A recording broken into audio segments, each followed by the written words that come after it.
Imagine a quiet medieval hall, lit only by flickering torchlight. The stone walls echo faintly with laughter. Somewhere in the shadows, a figure in motley waits, silent and still. Not just a clown, not merely a fool, but someone who understands the court better than most. Someone whose jests carry weight. Someone whose silence is sometimes more dangerous than their words. Forget everything you think you know about jesters. They were not just funny men in silly hats. They were master performers, subtle political players, and in some cases among the most intelligent minds in the room. In a world of hierarchy and strict decorum, the jester walked a perilous tightrope between comedy and catastrophe. Before we begin, take a deep breath, settle in by the crackling fire, and let the rain outside fade to a gentle whisper. If you enjoy falling asleep to strange and forgotten stories from history, do consider leaving a comment, subscribing, and joining us again soon. Your support helps keep these sleepy journeys going. Now let us step into a world where humor was survival and laughter could be a weapon. To truly understand the jester, we must first clear away centuries of misperceptions. Popular images depict them as court buffoons, tumbling through great halls with bells on their hats and nonsense on their tongues. But behind the color and chaos of their costume lay a role far more intricate. The word jester comes from the Latin gesta, meaning deeds or exploits. In early medieval times, jesters were not merely jokers. They were performers of stories, songs, physical comedy, and sharp-tongued wit. They were, in many ways, the memory of the court, the chroniclers of folly and wisdom alike. Picture this: a royal court tense with unspoken tensions, nobles afraid to speak openly, ministers measuring every word, and then enters the jester, with a crooked smile, a bawdy tale, and a joke too close to the truth. And somehow, in that moment, the court breathes again, nervous chuckles, a lifted brow from the king, and perhaps, beneath the surface, a message delivered that no one else dared to speak. Jesters did not always wear colorful clothes. In fact, some did not wear motley at all. Motley was a signal, not just of foolishness, but of license. It marked the wearer as outside the normal rules, and this was essential, because within the tight structures of court etiquette, jesters needed that space to speak dangerously. Imagine a world where one misplaced word about the king could mean exile or worse, and yet the jester could make fun of the king to his face. How? Because their role was not simply entertainment. It was balance, pressure release, perspective. In some courts, jesters were called truth-tellers in jest, those who could wrap hard truths in humor and deliver them without breaking the crown. They were not always safe, of course, far from it. The role of jester was as dangerous as it was powerful. History holds stories of jesters who fell from favor, who pushed too far, or who underestimated the king's mood. To be a court jester was to live in a constant state of risk, dancing on the edge of favor and fury. And still, the jester returned each day, with jokes sharpened like daggers, with songs laced in irony, with riddles that mirrored the court's own absurdities. They played the fool, but never were fools. Their comedy was a code, their laughter a kind of language understood by those who knew how to listen. This segment is only the beginning of our quiet journey through the strange, complex life of the jester. As the fire continues to crackle and the rain gently falls, let us delve deeper into their world, a place of hidden power, subtle rebellion, and the quiet art of survival.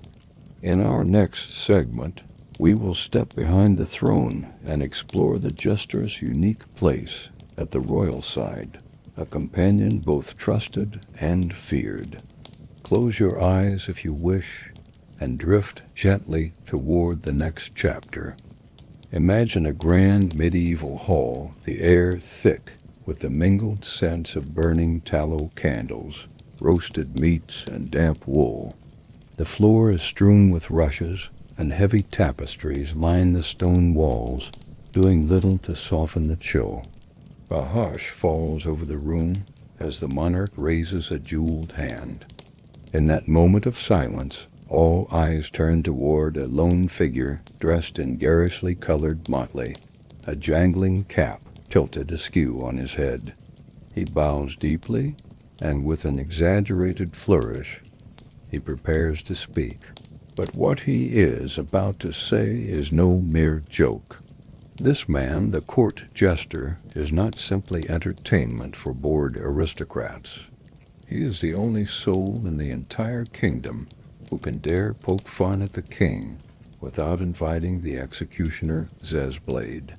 His role is unique, his power subtle but profound. And yet, with each jest and jibe, he treads a path more dangerous than any knight's battlefield.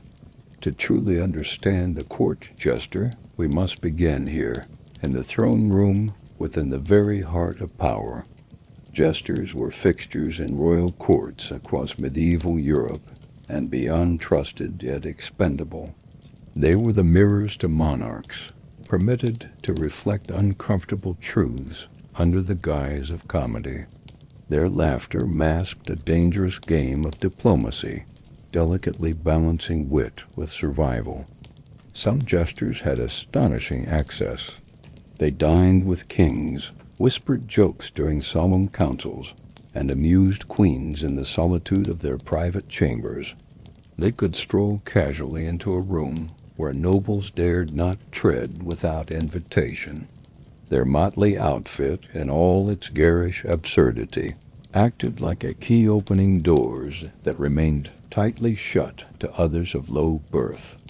But this access came at a price. Every joke was a test, every punchline a gamble. What was hilarious one day might be offensive the next. Kings were human, after all, capricious, moody, and often unaccustomed to being mocked. For all their supposed immunity, jesters knew their lives depended on the favor of the court. A single misjudged quip could cost them their position, their freedom, or worse, their lives. There are tales whispered in the quiet pages of history of jesters who went too far. One moment they were the monarch's favorite, the next vanished, removed quietly. A man who made the queen laugh on Monday might be banished by Friday. His crime, nothing more than a poorly timed remark about a nobleman's hairline or a veiled joke at the expense of a royal scandal. Yet many jesters wielded their proximity to power with finesse. They mastered the art of implication, using metaphor and double meaning to veil their criticisms. A clever tale about a foolish knight might in truth be aimed at a corrupt advisor. A song about a crooked merchant could be an indictment of court politics. These layers of meaning made their words powerful and perilous. In this strange space between humor and truth, jesters became both pawns and players in the game of politics. Some were even trusted advisors, their ability to speak freely giving them a unique role as truth-tellers in a world of sycophants and flatterers. Monarchs valued their candor until, of course, they didn't.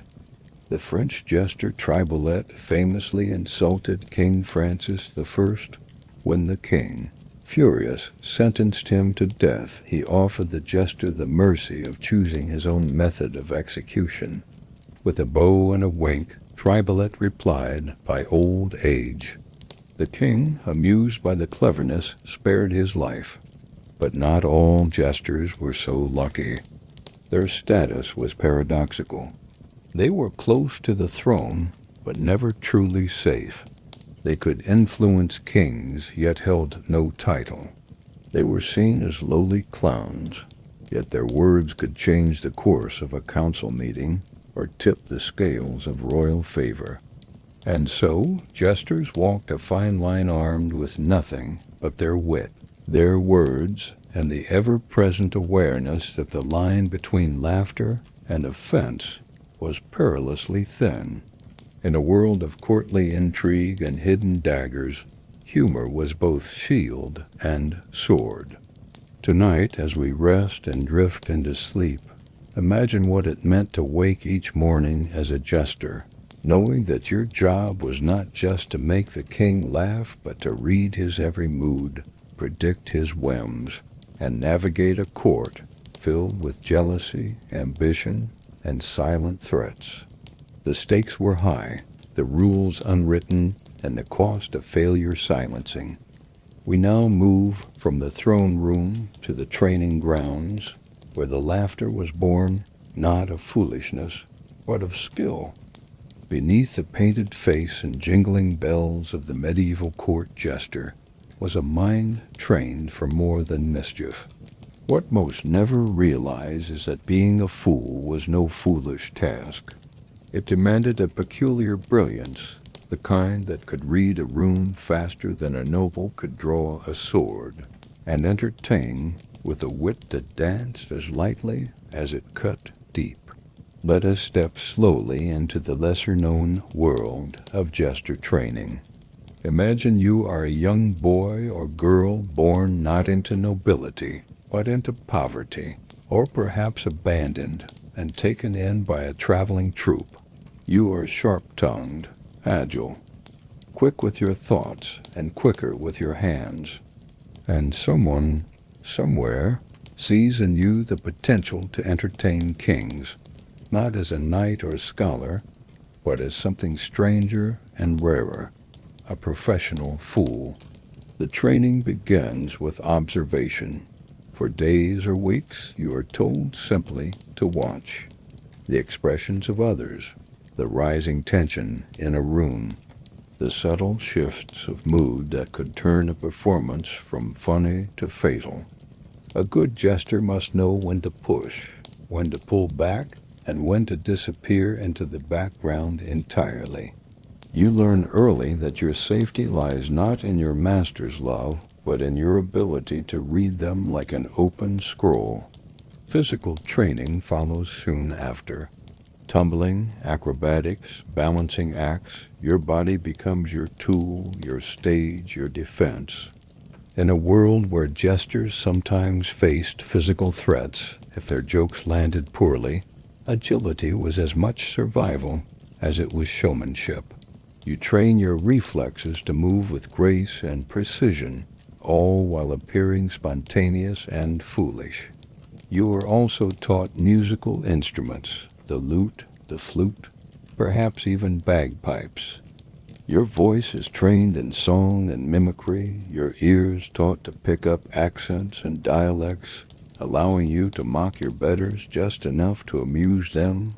Your fingers become nimble, not only for strings and juggling, but also for sleight of hand, card tricks, and illusions that delight. Then there is the education in words. You are taught riddles and rhymes, puns, and poetry. Perhaps you learn Latin phrases, or enough scripture to twist sacred words into satirical performance. This intellectual edge is what separates a mere clown from a jester of renown. Your knowledge becomes your weapon, sharpened, sheathed in comedy, but deadly when drawn. In the courts of medieval Europe, many jesters were encouraged to learn current events, political rumors, and noble lineages.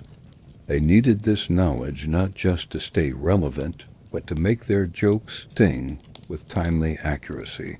Some even had access to secrets that scribes and advisors were never told, because jesters were seen as harmless or at least less threatening than truth spoken without a grin. There were different types of jesters, too. The natural fool was often a person with disabilities or eccentricities, brought in not by training, but by birth, a cruel and dehumanizing fate in many cases.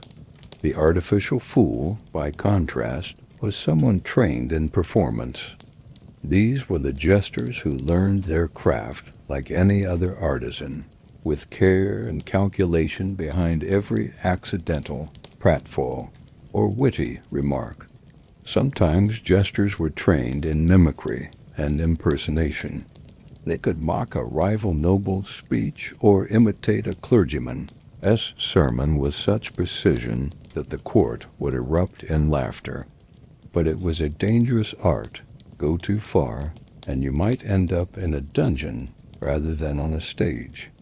It was not uncommon for jesters to be trained by older fools, passed down like apprentices. These masters of mirth would teach them everything from makeup application to stage presence, and even how to fall convincingly without injury. Like any profession, there was a kind of guild knowledge, informal, but preserved through performance. By the time a jester made their way to a noble court, they were not just funny.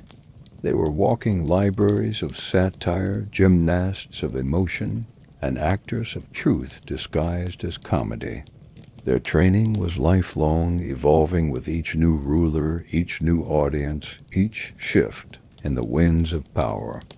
And when they performed, it looked effortless, as if the jester were born to laugh, born to tumble, born to please.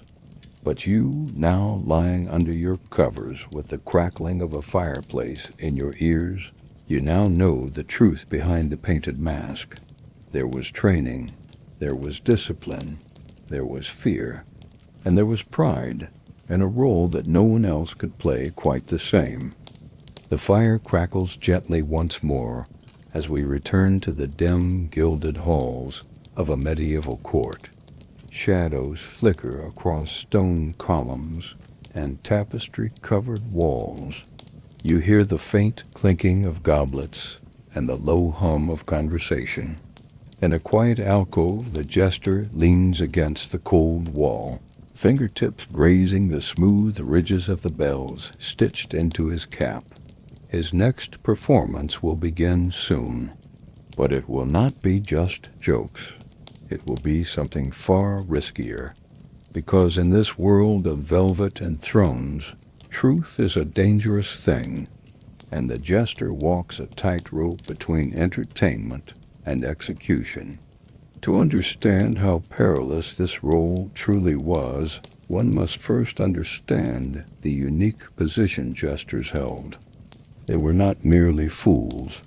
They were, in many cases, the only ones permitted to speak honestly to the monarch or the court. Kings and queens, surrounded by flattery and fear, could rarely count on genuine counsel. Yet the jester, clad in motley and grinning beneath painted eyes, was granted a strange and sacred privilege to speak the truth cloaked in laughter. This privilege, however, was a double-edged sword, for though jesters were protected by their titles, their survival depended entirely on how well they could temper honesty with humor. A misjudged jest could be seen as treason.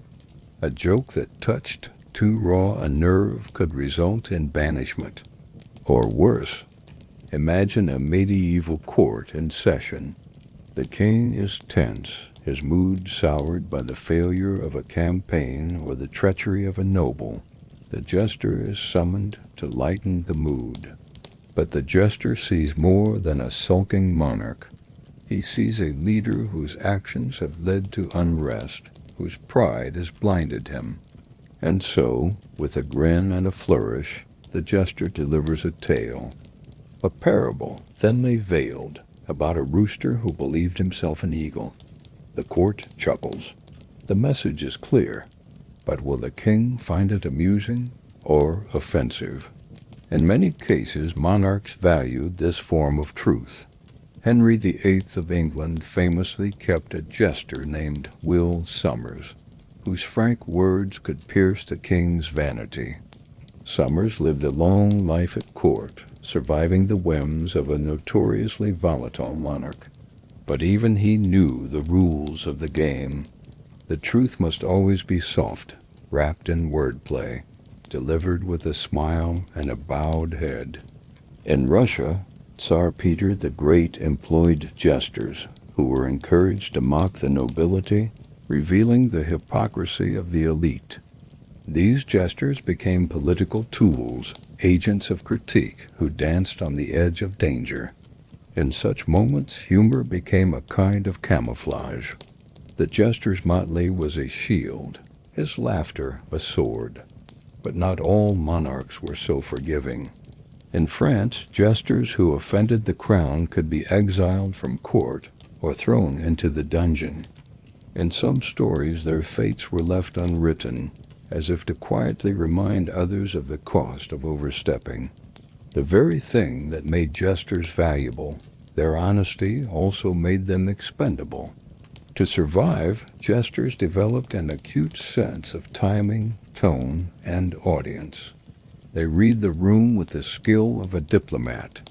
They knew when to joke and when to hold their tongue.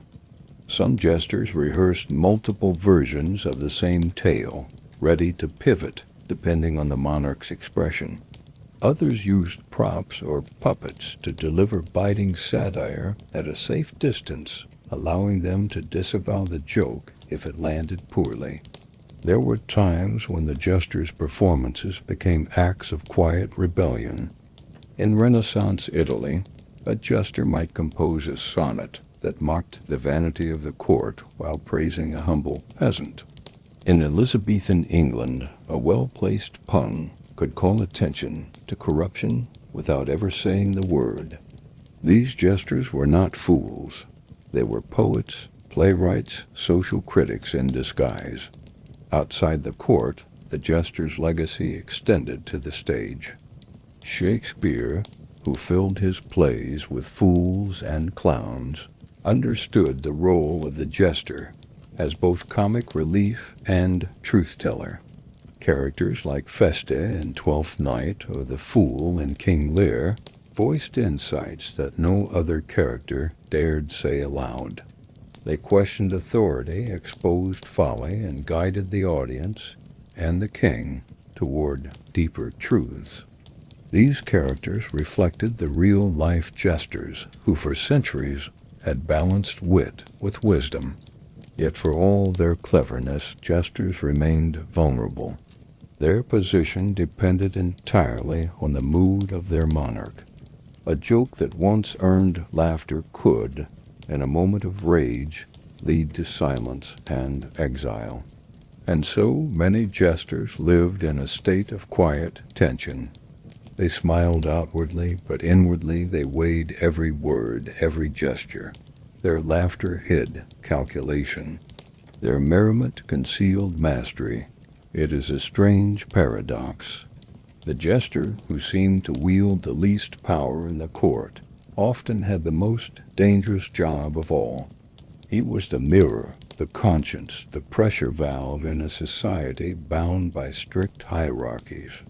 And yet he was always at risk, always dancing at the edge of the firelight. Now, as the candlelight flickers low and the chamber falls quiet, you can almost hear it, the whisper of a jester's voice, carefully phrased, delicately delivered. A joke, perhaps, or a warning. And then the echo of restrained laughter rippling through a room where the line between comedy and peril was as thin as a strand of gold thread. Let the fire burn steady as we move deeper, still into the life of a court jester. In the next segment, we will step into the rare and privileged moments of a jester's daily life outside the court, where freedom was fleeting and privacy even more so. Outside the echoing halls of palaces and castles, the life of a jester occasionally extended beyond the stone walls that confined them. Though their role was deeply tied to the court, there were moments, brief and delicate, when a jester might step into the wider world. But even this freedom was like walking a tightrope stretched across shifting winds. Today we drift into that hazy, unpredictable world beyond the throne, a place where the jester was no longer protected by laughter or royalty, but by wit and instinct alone. Imagine a crisp morning in a bustling medieval village. The air is laced with the scent of damp hay, wood smoke, and the distant clatter of hooves on cobbled roads. Chickens wander freely, carts creak under the weight of goods, and chatter fills the market square. A figure in colorful patchwork, bells muted, walks among the crowd, not quite peasant, not quite noble. Children stare. Some giggle. Others hide behind their mothers. The jester, so familiar in the palace, becomes an oddity in public, a spectacle without a stage.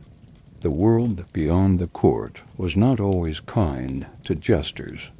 Their garb marked them, their speech set them apart, and their reputation, while amusing in noble circles, could draw suspicion or disdain among common folk. In many places, jesters were regarded with a blend of curiosity and fear. Their sharp tongues and clever tricks unsettled those who believed that truth should come only from priests or lords, not painted fools. Yet there were jesters who found a kind of kinship with the people. In village inns and rural fairs, some were invited to perform telling bawdy tales, mocking local figures, or acting out slapstick farces for coins and crusts of bread. These performances were rougher than those before royalty, but they were freer too. No lords to flatter, no courtiers to offend. Just laughter shared over mugs of ale, with smoke curling to the beams and dogs sleeping at the performer's feet. Still, outside court protection, dangers lurked. A jest aimed too closely at a local magistrate could earn a night in the stocks. A misread audience could turn ugly. There are accounts, rare but real, of traveling jesters being beaten or exiled for jokes that went too far. Without the royal seal, without the backing of a duke or queen, a jester was simply a man in motley, and the world was not always a patient place. And yet there was a strange beauty in this transient life. For some jesters, especially those who had fallen out of favor at court or had grown old in their service, traveling became a final act of freedom. They moved from town to town like wandering minstrels, carrying memories of kings and queens long buried, their stories growing hazier and more magical with every retelling. They became legends in their own lifetimes, wrapped in exaggeration and colored by the warmth of firelight in distant inns. One could imagine a retired jester sitting by the hearth in a tavern, surrounded by curious ears. His voice is low, soothing, weaving tales of royal banquets, of near-death missteps, of whispered secrets behind the throne. He pauses to sip mead, stares into the flames, and smiles at memories only he can truly see. In such moments, the line between truth and performance blurs entirely. The jester, even in obscurity, still holds his audience. And sometimes jesters found new roles outside court. Some became playwrights or actors. Others turned to teaching, passing down their tricks and timing to young apprentices hungry for the stage. A few even became advisors or spies, their keen observations and understanding of human nature earning them unexpected respect. Though their days of tumbling and wordplay were behind them, their skills never truly fade. They evolved. But even as they carved out these lives, one truth remained. The jester was always between worlds, never fully trusted, never quite forgotten. Their laughter had shaped kings, their silence haunted corridors, and their wisdom, though veiled in jokes, lingered in the minds of those they once entertained. Life outside the court may have lacked the grandeur of palace halls, but it offered something else. The unfiltered murmur of the people, the rawness of real life, the chance to be something other than a reflection of a monarch's mood. As twilight settles over the imagined village, and the old jester retires to a small cot above the tavern kitchen, we drift with him into sleep. His bells rest quietly on the table beside him, and his dreams are full of applause, flickering torchlight, and the soft memory of a crown. Let us remain with that image: a quiet room, a fading fire, and a life once lived in laughter, now echoed only in stories. There is peace in his obscurity, and comfort in knowing that even the fool, for all his jokes and jests, once danced with history. The jester, with his motley clothes and quick wit, was not the only performer to roam the cobbled streets of medieval cities or grace the polished halls of noble courts. He belonged to a wide and varied family of entertainers, some more refined, others more chaotic, and all part of a vibrant world where art, humor, and spectacle mingled with the whispers of power. While the jester was unique in his access to the royal court, he was never without competition. There were troubadours who sang tales of love and loss, and lilting verse, wandering actors who brought saints and sinners to life on makeshift stages, and charlatans who sold hope in the form of miracle cures and potions brewed from imagination.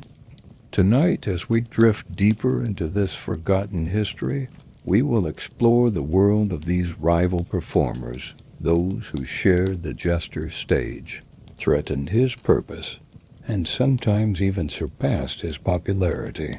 Let us begin with the troubadours. These were the poets and musicians of the noble courts, especially popular in the south of France during the High Middle Ages. A troubadour was not a clown. He did not juggle or crack jokes, and his costume bore none of the bells or colored patches of the jester. Instead, he wore elegant robes, carried a lute, and spoke the refined language of courtly love. His songs were not meant to provoke laughter, but sighs. They were full of longing, devotion, and subtle metaphors that praised noble ladies from afar. In many ways, the troubadour represented a gentler, more romantic form of performance, a contrast to the jester's earthy humor. Yet the troubadour was a threat. His elegance appealed to the nobility. His verse spoke to the soul. Some courts began to favor his refined entertainment over the jester's brash observations. And while the jester made jest of love and mocked the affairs of lords and ladies, the troubadour gave those affairs the reverence they craved. A ruler who wanted to appear noble and cultured might favor the poetic flourishes of a troubadour over the crude wisdom of a fool. But there was still more competition to contend with. Across Europe, traveling actors formed companies and brought the drama of religious and moral tales to life in the public squares.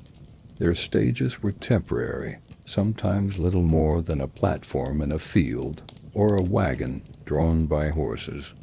They wore masks and robes and transformed into sinners, saints, kings, and demons. These actors captivated the common people, telling stories that warned of damnation, celebrated virtue, or reenacted scenes from the Bible. It was a kind of theater that drew crowds and coins, and unlike the jester, these actors could perform for hundreds at once, without needing noble invitation. Their performances, often filled with dramatic exaggeration and moral lessons, created a kind of mass spectacle. Some jesters envied this power to move large audiences.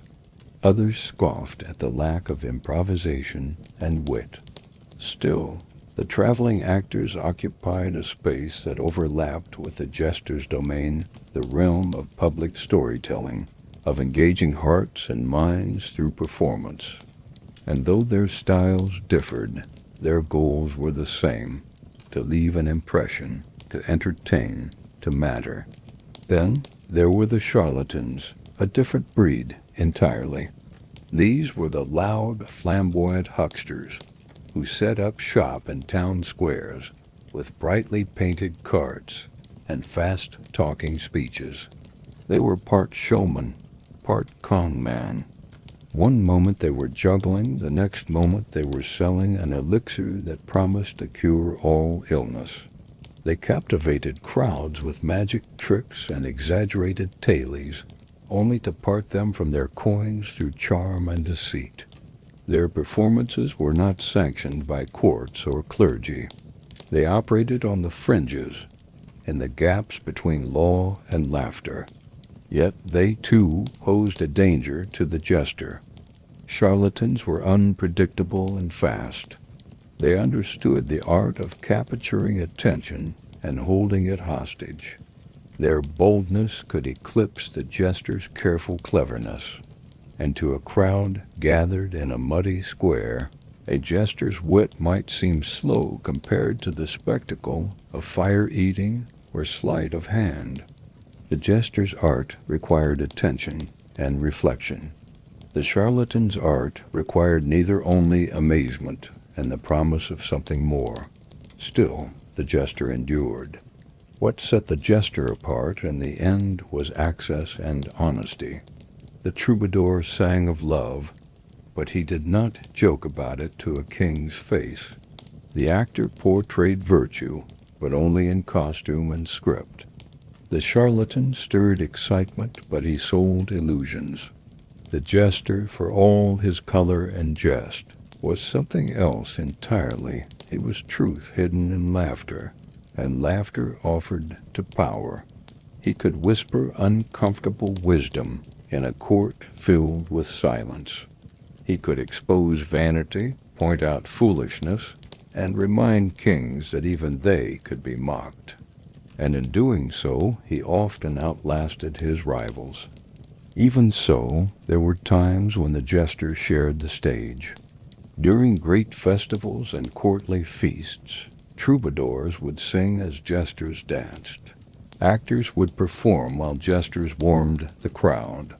Charlatans might be tolerated, or even invited, for novelty. There were moments when the borders between these performers blurred, and for a while they became part of a shared spectacle, a medieval variety show full of sound, color, and story. But deep beneath the laughter and applause, the jester knew his role was never safe. Competition came not just from outside, but from within the shifting tastes of nobles, the rise of new arts, the whim of fashion. To survive, he had to adapt, to stay sharp, to find new ways to matter in a world always hungry for novelty. And so he studied them all. He listened to the troubadour's verse, watched the actor's performance, noted the charlatan's charm, and learned. For a jester who stopped learning stopped laughing, and a jester who stopped laughing, well, he became just another forgotten name in the history of forgotten entertainers. As we drift now further into that long and silent past, let the music of lute strings and the hum of crowd chatter fade. The jester walks off the stage for now, but in the shadows his rivals still perform, still compete, still echo. The sound of a lute fades. The court grows quiet. The flickering torchlight of the medieval world begins to dim, and a new light, cool, reasoned, and sharp starts to rise. The Jester, once the glimmer of unpredictability in royal courts, now stands at the edge of history, his bells muted by the turning gears of change. The age of reason, the Enlightenment, it arrived not with laughter, but with logic. In salons and academies, philosophers debated the nature of truth and liberty, of rights and systems. Kings and queens, once amused by fools in motley, began to surround themselves instead with scientists, mathematicians, and ministers of state. The Jester's riddles and rhymes no longer suited the tenor of a world turning toward order and reform. By the 17th century, the court jester was already fading from view. In England, following the death of Queen Elizabeth I and the rise of the more austere Stuart court, the traditional fool was seen as an anachronism. James I, though fond of cleverness, had little tolerance for buffoonery. By the reign of Charles II, jesters had all but vanished from court. The silence that followed was not abrupt, it was slow, like mist rolling in over a familiar landscape until the outlines blur. In France, the Renaissance courts had enjoyed their fools, but by the Enlightenment, they had replaced them with reasoned conversation, theatrical performances, and opera. The jester, once the lone truth-teller in a world of etiquette and masks, was edged out by decorum and the carefully orchestrated entertainments of the elite. In part, the jester's disappearance was tied to a broader transformation. The role of humor itself was changing. Satire moved from the mouth of a costumed fool into the pen of the pamphleteer and the ink of political cartoonists. Where jesters had once stood in brightly colored defiance, now newspapers, broadsheets, and stage plays mocked kings and criticized clergy. Comedy had taken on new disguises, quieter, printed, and perhaps more dangerous. Yet even in this new age, echoes of the jester remained. Some persisted in the margins, folk performers, wandering clowns, rural fools. In village festivals, in small towns untouched by the polished reason of the capital, remnants of jester tradition lingered like candle light in forgotten corners. A juggler spinning plates on the edge of a market square, a masked fool dancing through a rural May Day celebration. These were shadows of a vanished world, but they carried forward something old and unbroken. Theater, too, absorbed the fool. Shakespeare's fools, though literary, embodied that blend of wit and wisdom. Even long after jesters vanished from palaces, their spirit lived on in the comic relief of dramas and in the sharp tongue of the playwright. The fool had stepped off the throne-room tiles and onto the wooden stage. As kings gave way to parliaments and revolutions reshaped nations, the idea of one man speaking truth in motley came to feel quaint, nostalgic, even romantic. The Enlightenment prized rationality and decorum, and there was little room for someone who deliberately disrupted social order with jokes and paradoxes. What once had been admired for its cleverness was now seen as foolish in the pejorative sense. Even the costume of the jester began to feel like a relic. The bells, the cap, the clashing colors, symbols, once charged with meaning, were now reduced to masquerade. As history marched on, the jester's image was frozen in time, a caricature of the past, rather than a participant in the present. And so the jester bowed out, not with fanfare, but with quiet dignity. His departure was not dramatic. No grand final performance, no royal edict, just a gentle realization, like the end of a long dream, that the world no longer required him in the same way. But was he truly gone? In some corners of culture, the fool was simply reborn. Not in courts, but in books and plays, in the crooked smiles of satirists and comedians who dared to speak uncomfortable truths.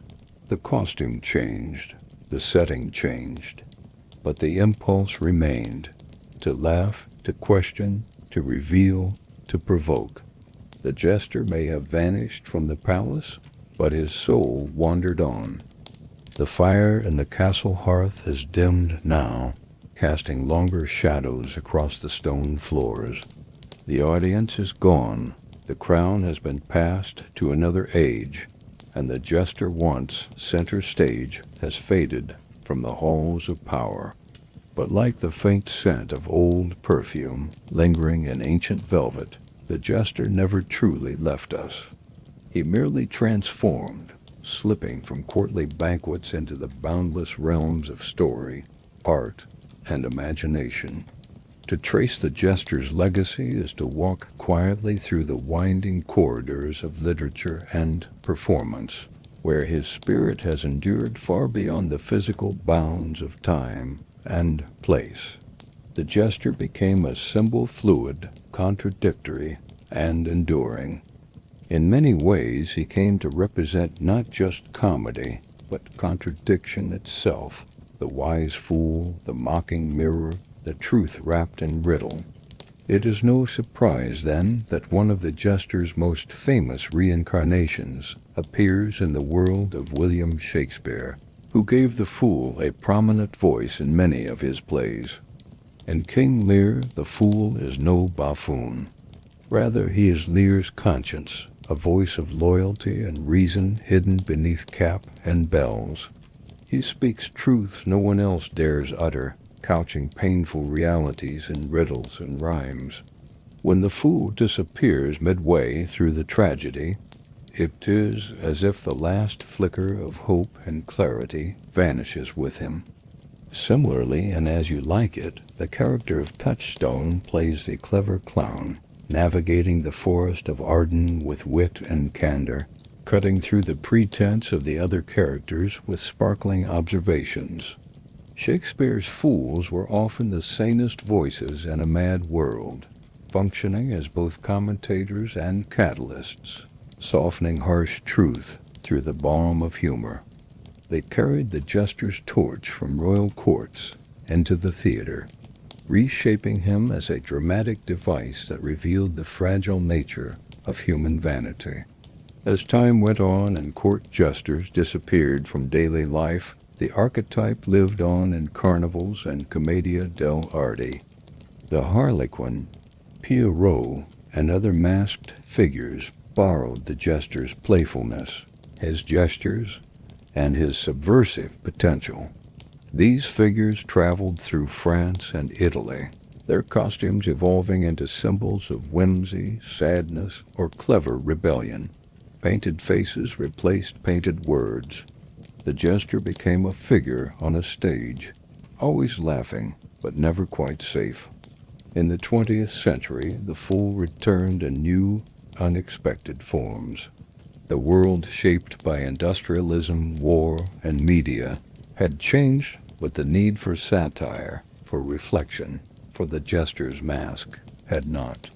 Enter the clowns of silent film, Charlie Chaplin's Little Tramp, stumbling through a mechanized world, used physical humor to express deep sorrow and alienation. Like the jesters of old, Chaplin's character was an outsider mocked, beaten, underestimated, but still able to reveal truths about society through laughter and silence. Then came the modern jester's darkest incarnation, the Joker.